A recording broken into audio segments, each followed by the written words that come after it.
Any doubt है? जैसे हम तो जैसे एफबीडी बनाते थे इसका, तो यहाँ पे टेंशन मार्क कर देते थे, तो इस पॉइंट पे टेंशन आ जाती थी, तो या इसके लिए बनाते थे तो इस पॉइंट के लिए आ जाती थी, बट बीच का कैसे निकालें?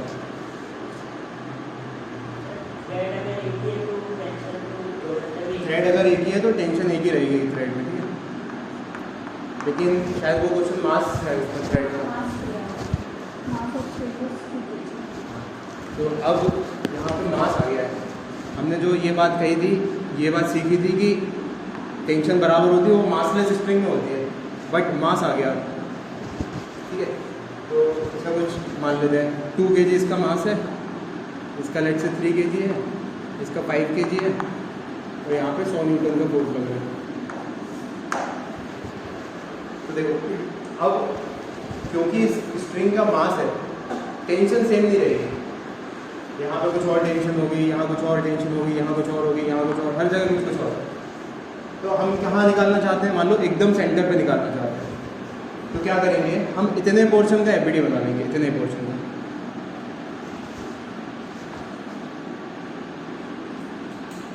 ठीक है, लेट्स से ये पॉइंट x है, तो ये पॉइंट x को काटते हुए हमने एफबीडी बना दो,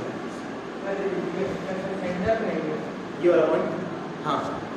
और इसकी लेंथ भी दी हुई है रस्सी की, लेट्स से 2 मीटर्स।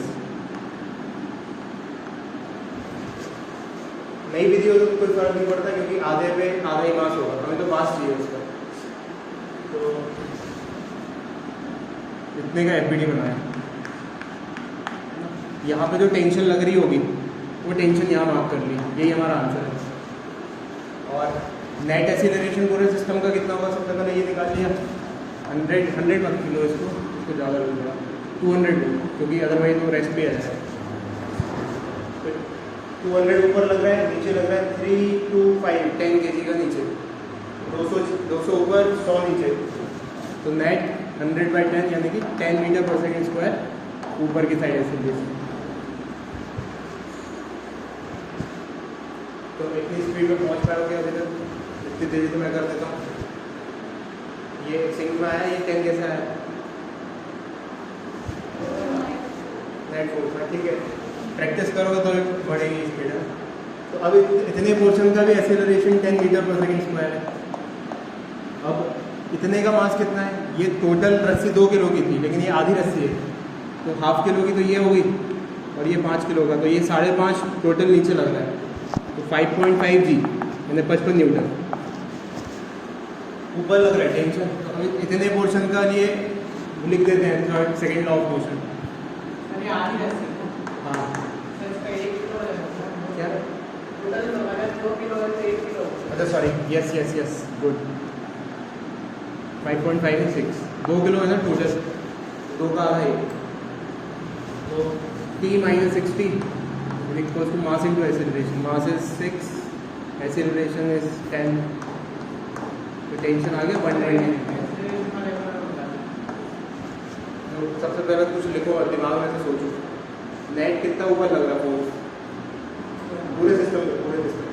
200। नीचे कितना लग रहा है ग्रेविटी का? कितना? 100। 200 ऊपर 100 नीचे, तो नेट कितना? 100 ऊपर। और कितने से डिवाइड करना है? 3 2 5 5 10।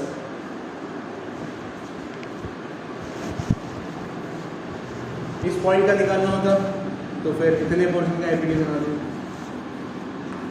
200 न्यूटन।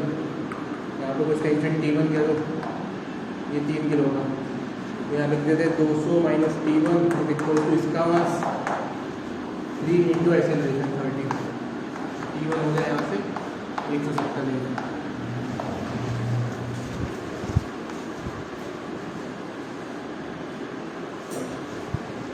मतलब बॉटम लाइन क्या याद रखनी है? अगर मासलेस है रस्सी तो टेंशन सेम होगा थ्रू आउट।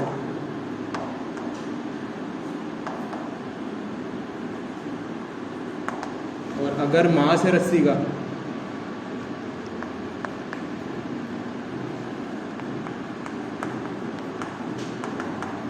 तो T is different at different points।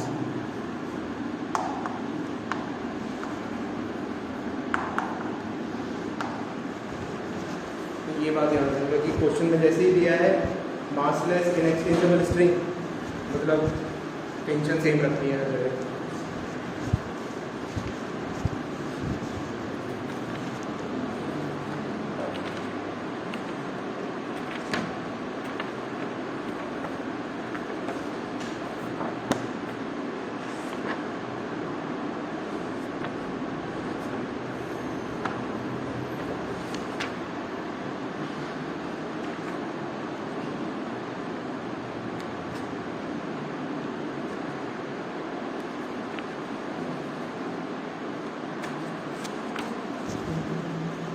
और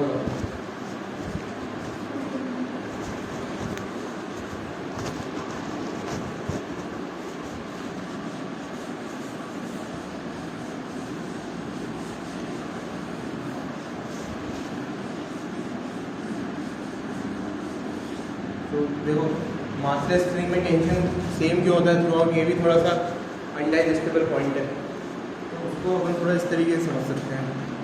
जैसे ये कुछ ब्लॉक 2 ब्लॉक सिस्टम है, बीच में रस्सी से बंधा हुआ है और जा रहा है, कुछ अप्लाइड फोर्स उसमें ना कैलकुलेट नहीं कर रहे अभी अपन, जस्ट सिचुएशन देख रहे हैं, कुछ एक्सेलरेशन है इसका। तो मान लो हम इतने पोर्शन ऑफ रस्सी का एपीडी बनाते हैं, तो उस पर लग रहा होता कुछ, मान लो अलग अलग टेंशन है इस पॉइंट पे और इस पॉइंट पे, इधर लग रहा होता कुछ T1, इधर लग रहा होता कुछ T2, और हम इसके लिए क्या लिखते हैं, net force T1 minus T2 is equals to इसका मास इनटू एक्सेलरेशन जो भी है। तो मासलेस है तो m की वैल्यू किधर जा रही है, 0, तो ये वाली वैल्यू 0 होने वाली है, तो इसका मतलब T1 और T2 दोनों बराबर। तो मैथमेटिकली भी जस्टिफाइड है कि मास नहीं है तो टेंशन सेम होगा हर जगह।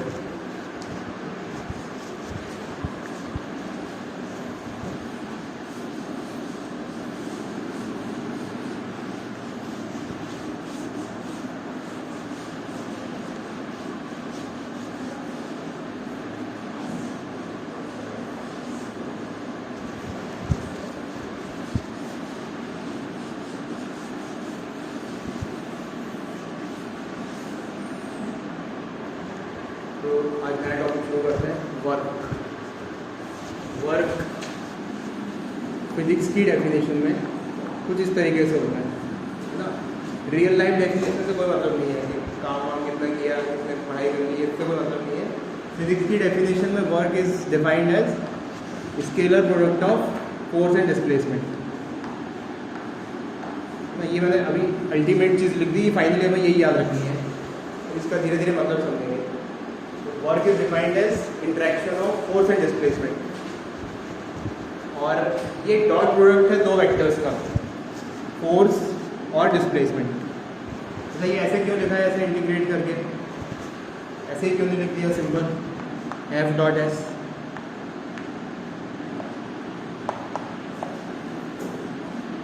मतलब ये बहुत बड़ा क्वेश्चन है कि F डॉट एस क्यों नहीं लिख दिया, क्योंकि बचपन से हमें तो F डॉट एस ही पता है, लेकिन यहाँ पे हमने इंटीग्रेट करके ऐसे लिख दिया। तो ये थोड़ा सा लिमिटेड फार्मूला है। लिमिटेड फार्मूला क्यों है, क्योंकि मान लो कोई ऑब्जेक्ट स्ट्रेट लाइन में ट्रैवल नहीं करता, ऐसे कुछ ट्रैवल कर रहा है बहुत ही एब्रप्ट लाइन में, ठीक है। तो मान लो सपोज यहाँ पे है ऑब्जेक्ट और यहाँ पर है, लेट्स से दूसरी कोई पोजीशन है जब वो यहाँ पहुँच गया। अगर केवल डिस्प्लेसमेंट की बात करेंगे हम, तो ये वैल्यू मिल जाएगी हमें, ये बात समझ आ रही है। यहाँ पर अगर यहाँ की बात करेंगे तो ये वैल्यू मिल जाएगी, यहाँ पर होगा तो फिर ये वैल्यू मिल जाएगी डिस्प्लेसमेंट की।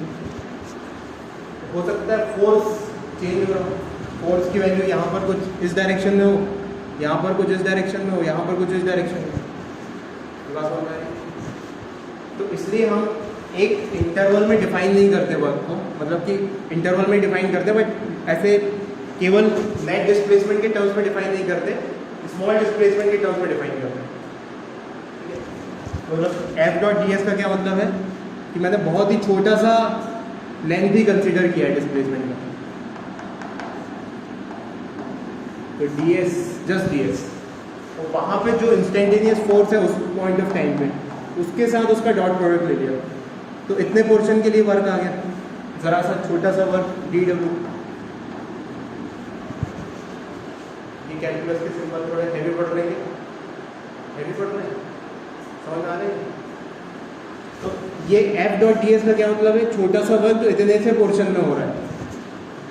तो ऐसे ही बहुत सारे छोटे छोटे पोर्शन में वर्क होएगा, तो क्या करें इन सबको एड ऑन करने के लिए? इंटीग्रेट कर दो से। तो अल्टीमेटली वर्क का क्या फॉर्मूला याद रखना है हमको फिजिक्स में?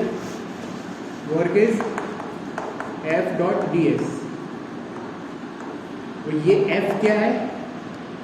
ये F कांस्टेंट फोर्स नहीं है, ये जो भी हर पॉइंट पे उस ds डिस्प्लेसमेंट पे फोर्स लग रहा है वो फोर्स है। This is variable force.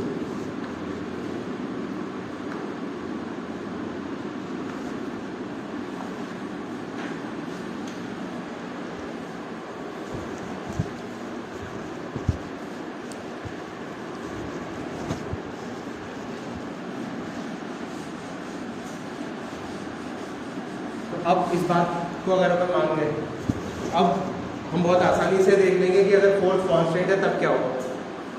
तो मान लो सपोज इसका इंटीग्रेशन कैसे करोगे? 3dx का, इस 3 का क्या करोगे? 3 को इस इंटीग्रेशन से बाहर ले लोगे, तो 3 इंटीग्रेशन ऑफ dx। क्यों बाहर ले पाए इसको तुम यहाँ पे? क्योंकि ये कांस्टेंट है, ठीक है। अब अगर यहाँ पर इस इक्वेशन में f कांस्टेंट हो जाए, f की वैल्यू वेरिएबल ना हो, हर पॉइंट पे f चेंज नहीं हो रहा हो, बट कांस्टेंट है हमेशा, तो इस इंटीग्रल को सोचो बस। अभी क्या हो जाएगा? ये f बाहर आ जाएगा और अंदर क्या बचेगा? डॉट ds का इंटीग्रेशन। अब ds का इंटीग्रेशन क्या होगा? dx का इंटीग्रेशन क्या होता है? जस्ट x है ना, 3x हो जाएगा ये, प्लस जो भी है c। तो यहाँ पे ds का इंटीग्रेशन क्या होगा? Just s।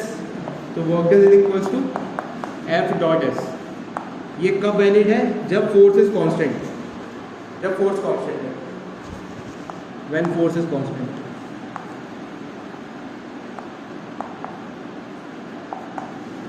बस इतनी चीज़ अभी अपन को याद रखनी है। ये चीज़ मैथमेटिकल है वैसे, लेकिन इसका बहुत इम्पैक्ट है जीवन में।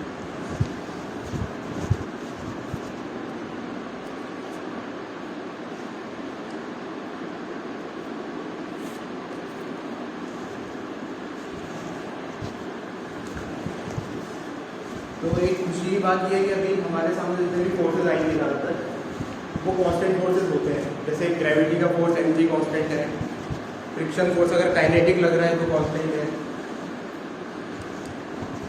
और भी कौन कौन से फोर्स? टेंशन का फोर्स कांस्टेंट है,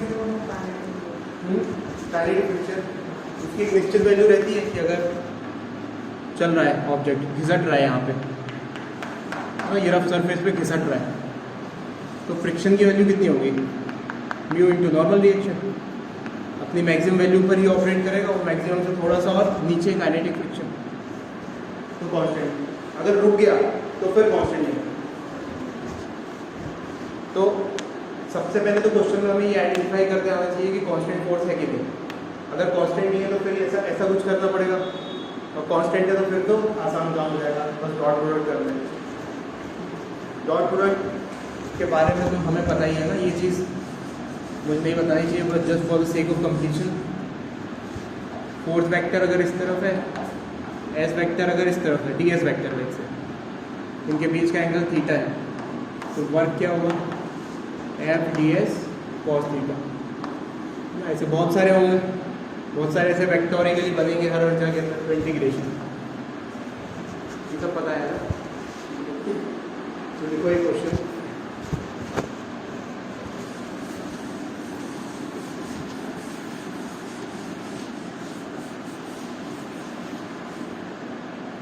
body is displaced from point A 2 meters, 4 meters, minus 6 meters.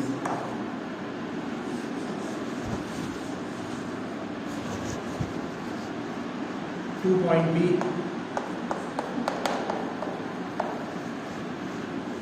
6 I cap to I cap 6 meters minus 4 meters 2 meters under a constant force.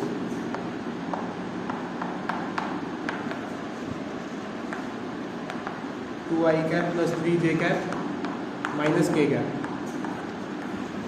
So find the work done. Find the work done by this force.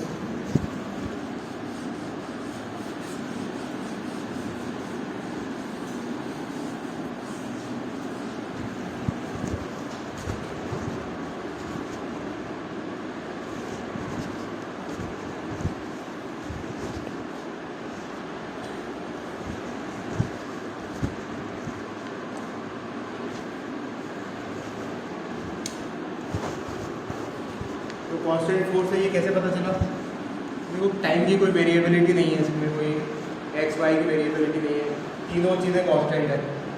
तो work done will be just F dot S, constant force है. तो बस 2i cap plus 3j cap minus k cap.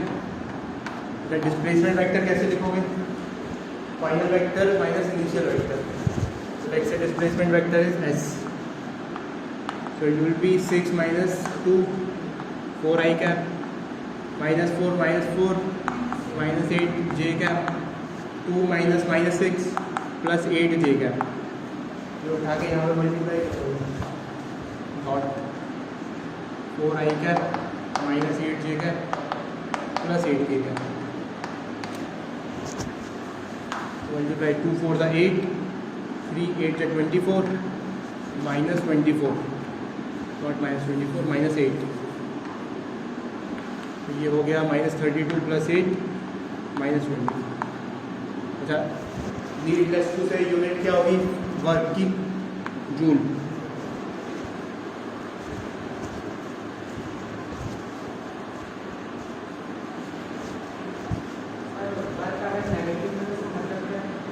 Work done negative में इसका मतलब work is equals to the F S cos theta.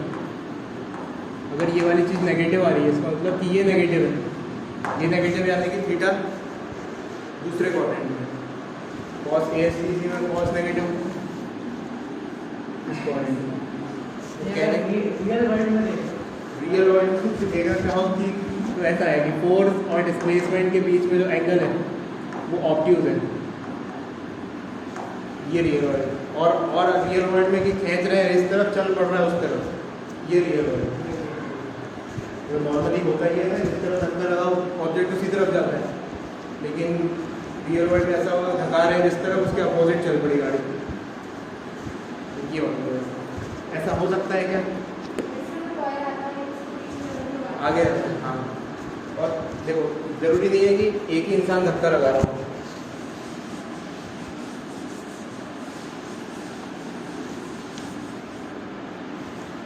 जैसे मान लो ये एक कार है, दो लोग यहाँ से लगे हुए हैं, दो लोग यहाँ से लगे हुए हैं. तो मान लो इतने ये थोड़े हैवी है लगा रहे हैं, तो ये इसको लग रहा होगा मतलब मैं उस तरफ लगा रहा हूँ लेकिन चल गाड़ी इस तरफ रही है. तो अगर डिस्प्लेसमेंट इस तरफ हो गया तो इसके लिए वर्क डन नेगेटिव है, इसके लिए वर्क डन नेगेटिव है ना, इसके लिए वर्क डन पॉजिटिव है, इसके लिए वर्क डन पॉजिटिव है. लेट से एक यहाँ से भी खींच रहा है लेकिन जा नहीं रही उस तरफ, तो उसके लिए वर्क डन 0 है. तो वर्क डन हो सकता है नेगेटिव, बहुत कॉमन सिचुएशन. इनफैक्ट मान लो कि हम अगर ऑब्जेक्ट को ऊपर फेंक रहे हैं ग्रेविटी में, तो ग्रेविटी किस तरफ लग रही है? नीचे की साइड. ऑब्जेक्ट किधर जा रहा है? ऊपर की साइड. तो work done by gravity negative आ जाएगा.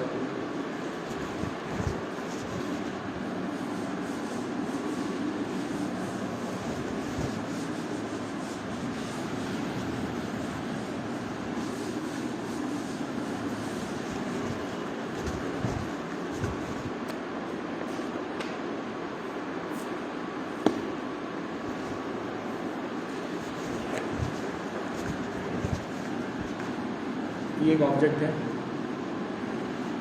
इसका मास है L 2 किलो और इस पर 40 न्यूटन का फोर्स लगा रहा है ऊपर. उसकी वजह से क्या हुआ, ये 2 मीटर ऊपर पहुंच गया. ठीक है. Find work done by gravity and work done by applied force.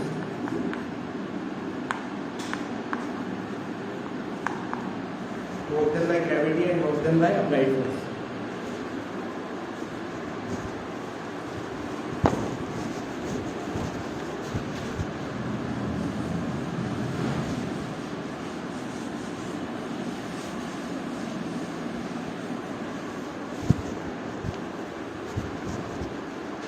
तो यहाँ पे दो फोर्स लग रहे हैं इस पर, एक 40 न्यूटन तो लग ही रहा है ऊपर। डिस्प्लेसमेंट कितना हो रहा है 2 मीटर, तो work done by applied force कितना हो जाएगा 40 × 2 80 न्यूटन। ये समझ में आया? 80 न्यूटन क्या अभी अपन उससे जाएंगे धीरे धीरे, पोटेंशियल से भी निकाल सकते हैं। अभी पोटेंशियल मैंने बताया नहीं, इसलिए पोटेंशियल को मत जाओ। और इस पे 20 न्यूटन नीचे लग रहा है, 20 न्यूटन के करस्पॉन्डिंगली डिस्प्लेसमेंट अपोजिट डायरेक्शन में हो रहा है 2 मीटर्स, तो कितना हो जाएगा 2 × 20 40, but it will be -40 joules. ये न्यूटन नहीं जूल्स होगा यहाँ पे ना, वर्क लिख रहा है।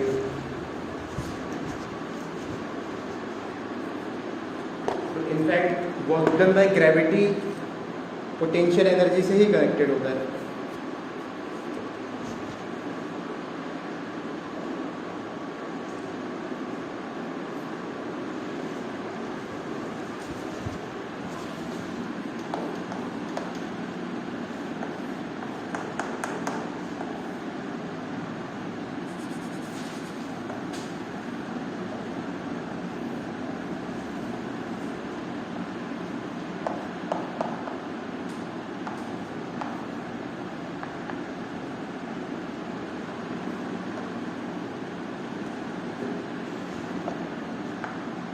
ये पुली वाला सिस्टम है, यहाँ पर सब कुछ आइडियल है, सब कुछ मतलब मासलेस है, स्ट्रिंग इनएक्सपेंसिबल है, सब कुछ।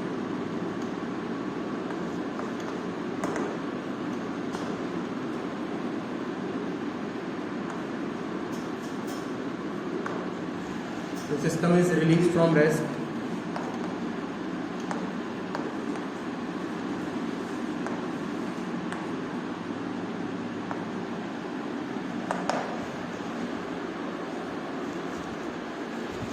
Find work done by string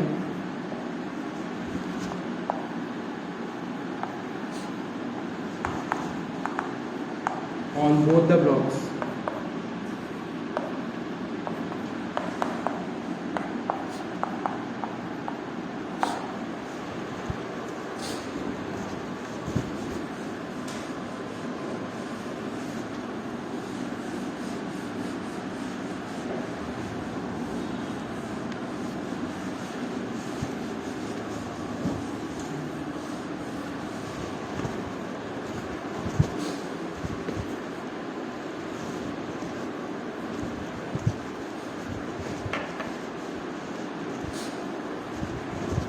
work done bye string निकालना है। स्ट्रिंग मतलब वर्क डन बाय टेंशन, और दोनों ब्लॉक पे निकालना है।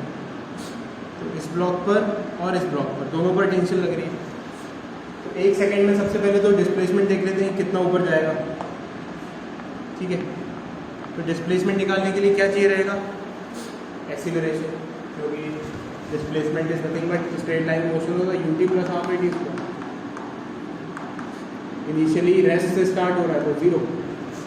तो एक्सीलरेशन जरूरी है क्योंकि समय तो दिया है 1 सेकेंड में, नहीं दिया क्या समय दिया, समय = 2 सेकेंड। लेट्स से 2 सेकेंड में बताना है समय 2 सेकेंड। तो एक्सीलरेशन निकाल लेते हैं सबसे पहले। तो एक्सीलरेशन अब निकाल रहे हैं 20 - 10 / 3। फिर से बोल रहा हूँ 20 - 10 / 3। नेट फोर्स कितना खींच रहा है 20, रोक कितना रहा है 10, टोटल मास कितना है 3, ये कितना 10/3 मीटर/सेकेंड। तो यहाँ से डिस्प्लेसमेंट आ गया, ये हाफ 10/3 और 2²। तो ये हो गया 1 2 से 1 2 कट गया 20/3 मीटर्स। इतना चले, ये भी इतना चलेगा और ये भी इतना चलेगा, दोनों चलेंगे। तो ये ब्लॉक पहुंच गया यहाँ से यहाँ ट्रैवल करके 10/3 मीटर्स, मीटर पर सेकेंड पता नहीं, जस्ट मीटर, क्योंकि डिस्प्लेसमेंट निकालना है। तो सॉरी, यह तो एक्सीलरेशन ही था, ये है डिस्प्लेसमेंट 20/3 और ये वाला नीचे पहुंच गया 20/3 मीटर्स। इस पर टेंशन कहाँ लग रही है? इस पर टेंशन ऊपर लग रही है और इस पर भी टेंशन ऊपर लग रही है। एक की वजह से नेगेटिव आएगा, एक की वजह से वर्क पॉजिटिव आएगा, क्योंकि एक पर टेंशन अपोजिट डायरेक्शन में। तो टेंशन कैसे निकालें? किसी एक का एफबीडी बना लेते, इसका एफबीडी बना लेते। तो 1 kg का एफबीडी बनाया, कहाँ पर नहीं बनाया, तो 1g तो लग रहा है नीचे, टेंशन लग रहा है ऊपर। एक्सीलरेशन कितना है इसका? 10/3 मीटर पर सेकेंड स्क्वायर ऊपर। तो क्या लिखें? T - g equals to mass 1 kilo multiplied by acceleration 10/3। तो हो गया T - 10 इक्वल्स टू 10/3। यहाँ पे T आ गया 10 + 10/3 40/3 न्यूटन्स। टेंशन आ गई 40/3 न्यूटन्स। तो 40/3 न्यूटन्स आ गई टेंशन। तो work done by tension on first block, इस वाले पर 40/3 × 20/3 these many joules। और work done by tension on second block equal to negative of 40/3 multiplied by 20/3। ये नेगेटिव क्यों लगाया यहाँ पे? क्योंकि टेंशन ऊपर है, फोर्स ऊपर है और डिस्प्लेसमेंट नीचे है। तो ये हो जाएगा -800/9 जूल्स और दिस इज 800/9 जूल्स।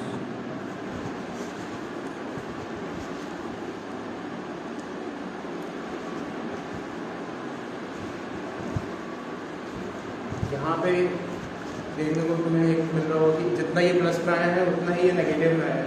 कुछ याद आ रहा है इससे? प्रिंसिपल ऑफ वर्चुअल वर्क है ना। Net work done by internal forces क्या होता है? 0। दोनों का सम करेंगे तो 0 आना चाहिए। तो आ भी रहा है। क्या करते थे प्रिंसिपल ऑफ वर्चुअल वर्क से? क्या यूज़ आता था वो? उससे हम कनेक्टेड ब्लॉक्स में टेंशन निकालते थे। कॉम्प्लेक्स पुली सिस्टम होता था ना, सिंपल वाले में तो कोई ज़रूरत ही नहीं है, पता है अगर ये ए से ऊपर जाएगा तो ये ए से नीचे जाएगा। बट कॉम्प्लेक्स पुली सिस्टम होते थे तो वहाँ पे हमें निकालना पड़ता था।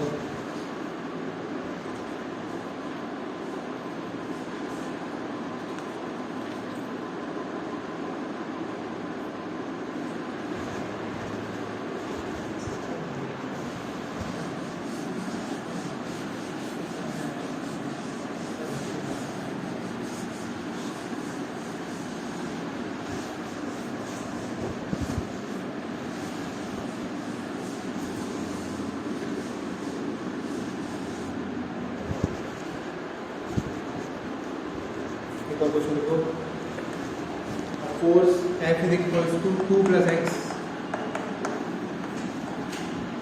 X on a particle, x on a particle in x direction, x on a particle in x direction, where F is in newtons, where F is in newtons and x is in meters।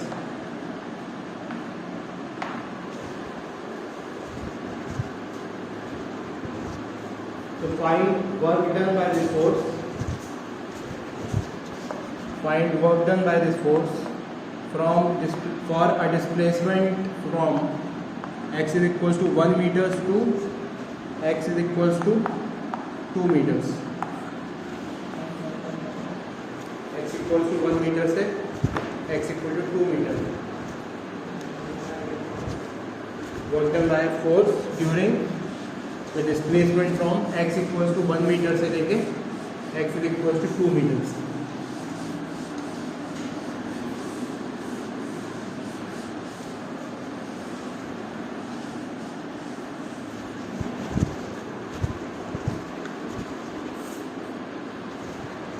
देखो सबसे पहले तो ये सोचो, ये force variable है या constant है? कैसे पता चला? क्योंकि देखो ये वेरिएबल है, एक्स की वैल्यू कुछ भी हो सकती है, तो वेरिएबल फोर्स है। तो फॉर्मूला क्या लगाना पड़ेगा? F is equals to work is equals to integration F dot D X. ठीक है, डी एस एस ने दिया, एक्स के टर्म्स में दिया, तो ठीक है, ये तो अक्षर हुआ, मतलब ही नहीं है कुछ। एफ डॉट डी एक्स, तो एफ की वैल्यू लिख ली यहाँ पर। एक ही डायरेक्शन में, तो अब वेक्टोरिकली हमें बस एक ही कंपोनेंट चाहिए, एक ही डायरेक्शन में दिया है, तो 2 + x डी एक्स। एक्स कहाँ से कहाँ? 1 से लेके 2 तक, इसको इंटीग्रेट कर दो। 2 का इंटीग्रेशन क्या होता है? 2x। x का इंटीग्रेशन क्या होता है? x²/2। लिमिट्स आर फ्रॉम 1 से 2। तो सॉल्व कर लो, लिमिट रखो पहले अपर लिमिट, इसमें अपर लिमिट रख रहे हैं 2 × 2 प्लस 2²/2, फिर minus lower limit 2 × 1 plus 1²/2। Solve किया गया है अपने पास 2 × 4, ये 2 - 2 + हाफ, 2 + हाफ कितना होगा? 2.5, 5/2। 4 × 6 6 - 5/2 7/2। These many joules.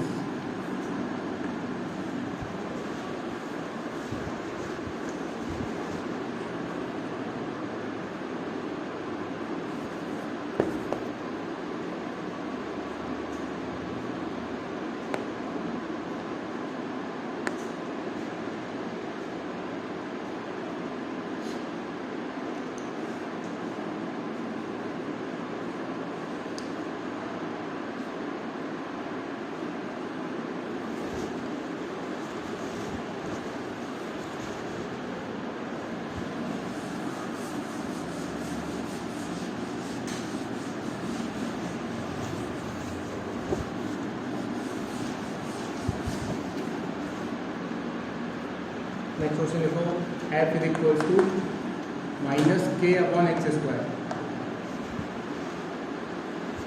where x is not 0. F is equals to -k/x², x on a particle in x direction. Particle is not 0. X on a particle in x direction. So find the work done by this force. Find the work done by this force in displacing the particle. Find the work done by this force in displacing the particle from x is equals to +a to x is equals to +2a. X is equals to +a to x is equals to +2a, where k is some positive constant.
ये variable force है या constant है?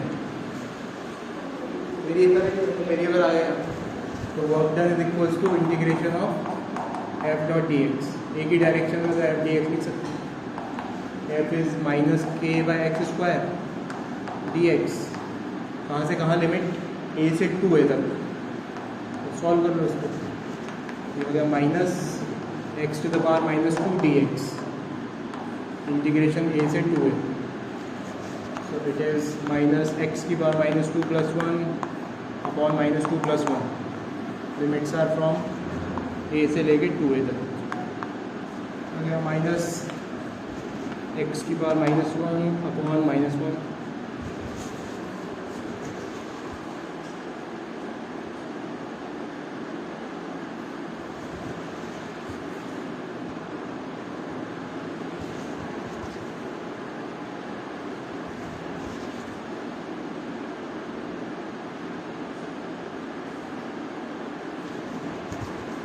Minus 1 upon minus 1, limits are from a से लेके 2a, minus two minus cut गया, X की power minus 1 is 1 by x.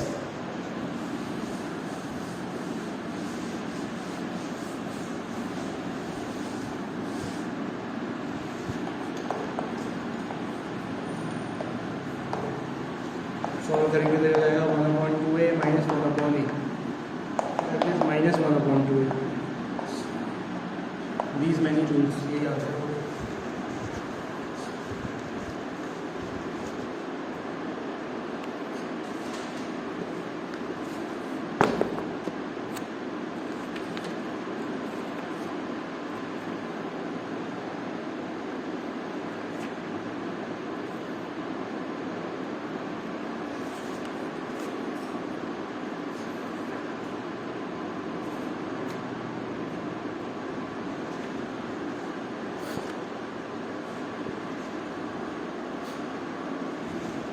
ठीक है, सो जाए।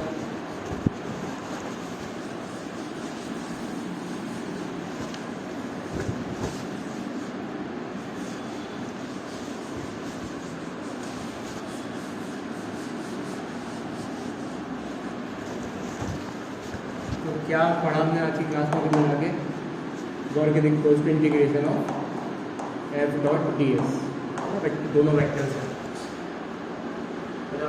अगर एफ वर्सेस एस का ग्राफ दिया हुआ है, फोर्स वर्सेस डिस्प्लेसमेंट का ग्राफ दिया हुआ है, तो ये क्वांटिटी क्या चीज़ रिप्रेजेंट करती है? एरिया अंडर का, इंटीग्रेशन वाला एरिया अंडर का, तो ये एरिया अंडर का रिप्रेजेंट करती है, एरिया अंडर एफ एस का। तो लोग सपोज एफ एस कर्व है कुछ भी रैंडम, तो उसके अंडर का जो एरिया है that will be what, that will be work. ठीक है, तो लिख लो इसको कि work done is calculated as area under F S graph. F S graph के अंदर जो एरिया आएगा that will be work done.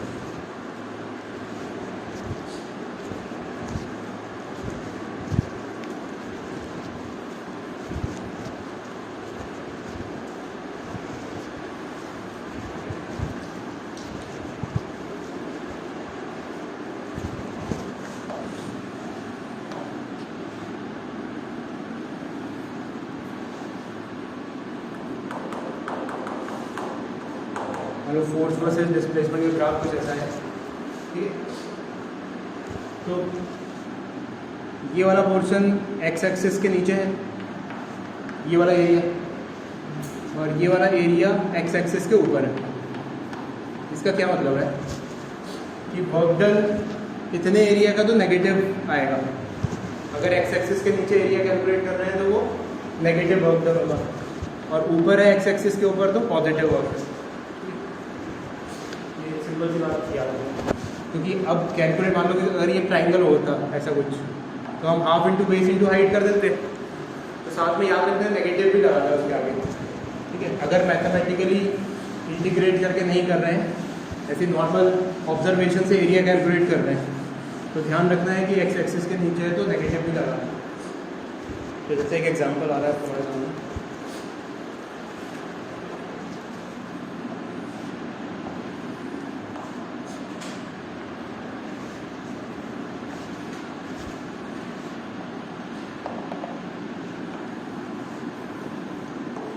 ये फोर्स वर्सेस डिस्प्लेसमेंट का ग्राफ है। Displacement is in metre, force is in Newton.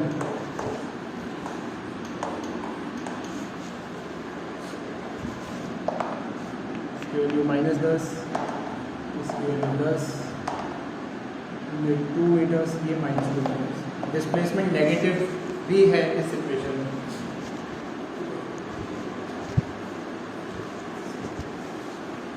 तो बताना है find work done by this force in displacing the particle. Find work done by this force in displacing this particle from first part x is equals to -2 meters to x is equals to 0 meters. B part x is equals to 0 meters to x is equals to 2 meters. Work done by force in displacing the particle from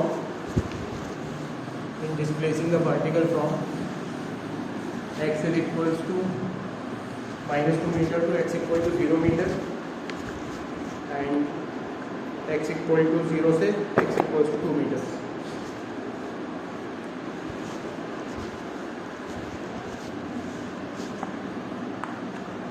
तो -2 से 0 मतलब यहाँ से शुरू हो रहे हैं और 0 तक पहुँच रहे हैं। और कौन सा एरिया लेना है? ये वाला। पॉजिटिव आएगा कि नेगेटिव? नेगेटिव, क्योंकि एक्स एक्सिस के नीचे है। तो ट्राइंगल जैसा है, half into base into height, half into base, base index ये 2 एंड हाइट इज 10।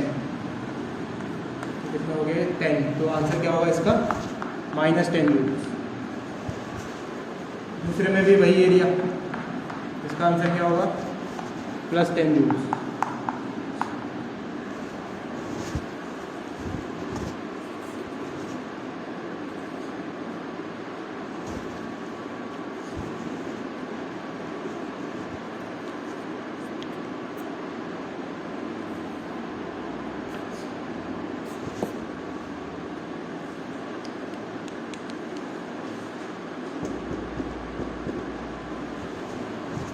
आज का तुम्हारा होमवर्क है इंट्रोडक्टरी एक्सरसाइज 9.1 सॉल्व करनी है।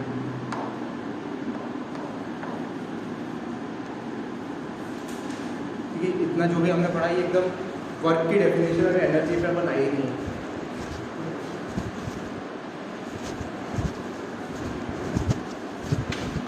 और ये तुम्हें मैं भेजूंगा तभी कर पाओगे, क्योंकि अभी तुम्हारे पास ये है नहीं। तो मैं अभी भेजूँगा, फिर देखो।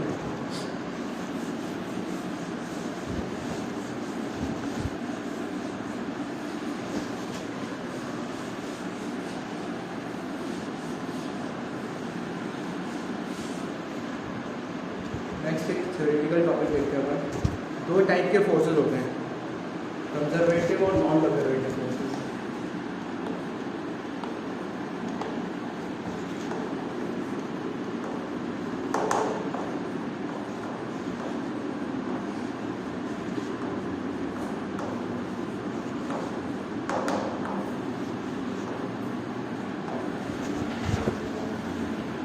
ये सब कहीं सुना है?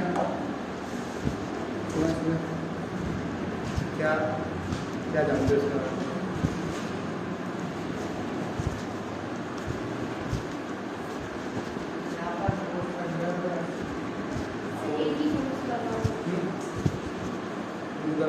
तुम क्या बोल रहे? वो कैसे कर रहे हो? मतलब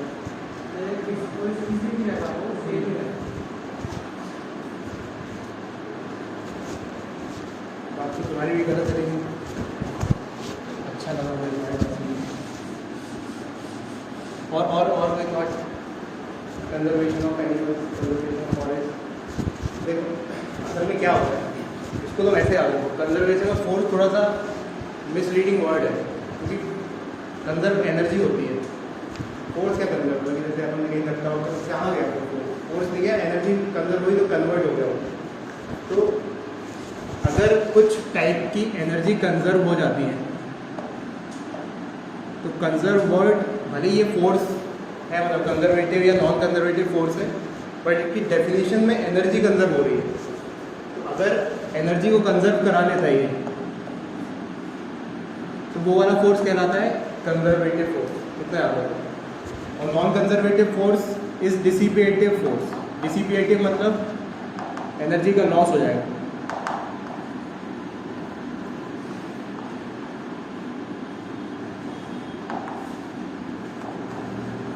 तो ये तो मोटा मोटा एनर्जी के टर्म्स में इसके नाम से ये समझ में आता है। ये ऐसे किताबी डेफिनेशन नहीं है ये ना, ये बस समझने के लिए। किताबी डेफिनेशन क्या है कि अगर work done by force path dependent नहीं है, work is not path dependent,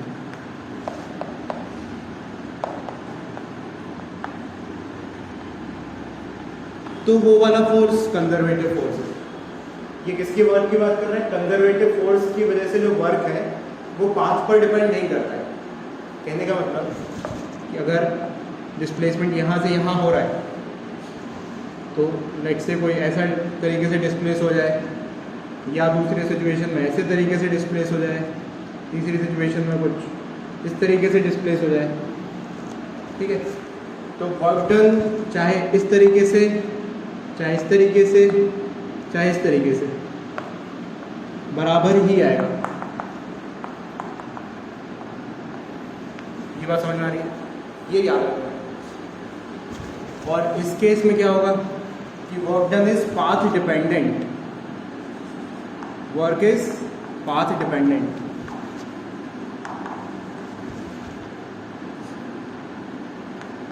path dependent का क्या मतलब है कि जिस पाथ से जाएगा उस पर्टिकुलर पाथ पे वर्क डिपेंड करेगा।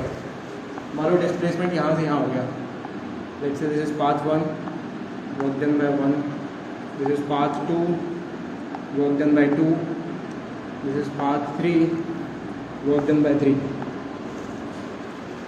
तो ये अलग अलग होगा, है ना, तीनों पाथ से अलग अलग।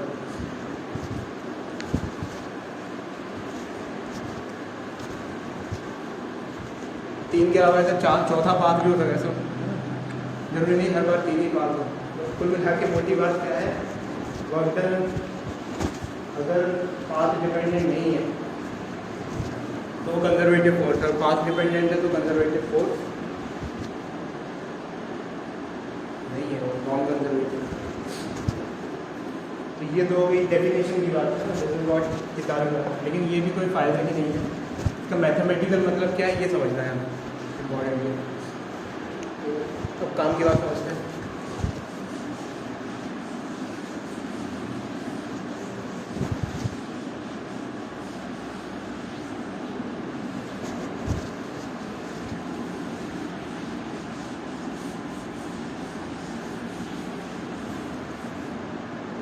समझ में नहीं भी आए तो क्वेश्चन करेंगे तब समझ में आ जाएगी। देखो वर्क क्या होता है, by definition mathematically it is F.ds, ठीक है। तो ये दो इन्फॉर्मेशन दे रहा है हमें। ये जो वर्क है, ये जो फोर्स है, ये किस टाइप का फोर्स है,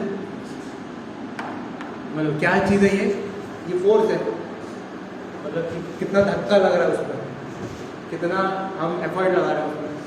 और ये क्या है, ये वाला पैरामीटर कि उसका डिस्प्लेसमेंट कैसा हो रहा है, उसका पाथ कैसा है, ये वाली चीज़ बता रहा है हमें एक पाथ की इंफॉर्मेशन।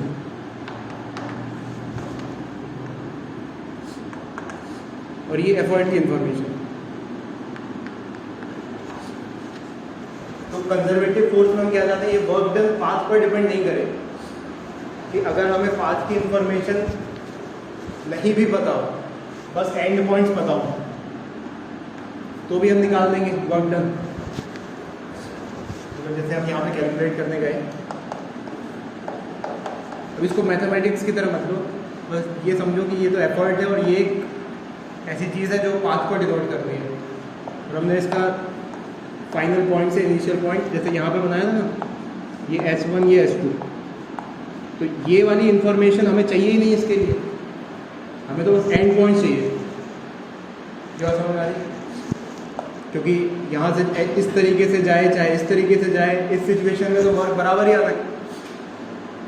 तो हमें पाथ की इंफॉर्मेशन नहीं चाहिए। इसका मतलब अगर हमें इसका कर्व की इक्वेशन नहीं पता हो, we do not know the equation of force, तब भी हम इसको कैलकुलेट कर लेंगे। लेकिन यहाँ ऐसा नहीं होगा।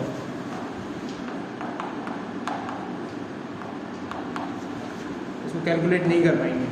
कांट बी कैलकुलेटेड अंटिल क्या? We know about the path. Path का क्या मतलब है? इक्वेशन, है ना? Path that is the equation of force and displacement.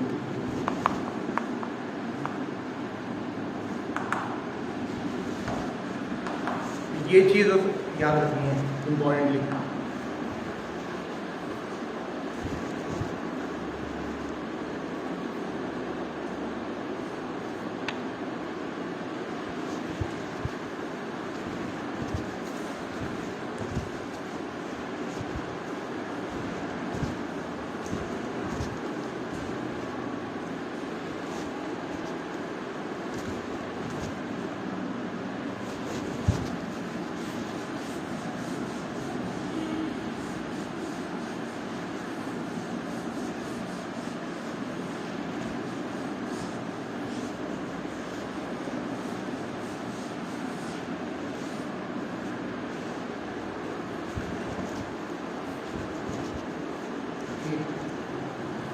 तो 9 पॉइंट को सॉल्व करना है तो प्लेस कर देते हैं।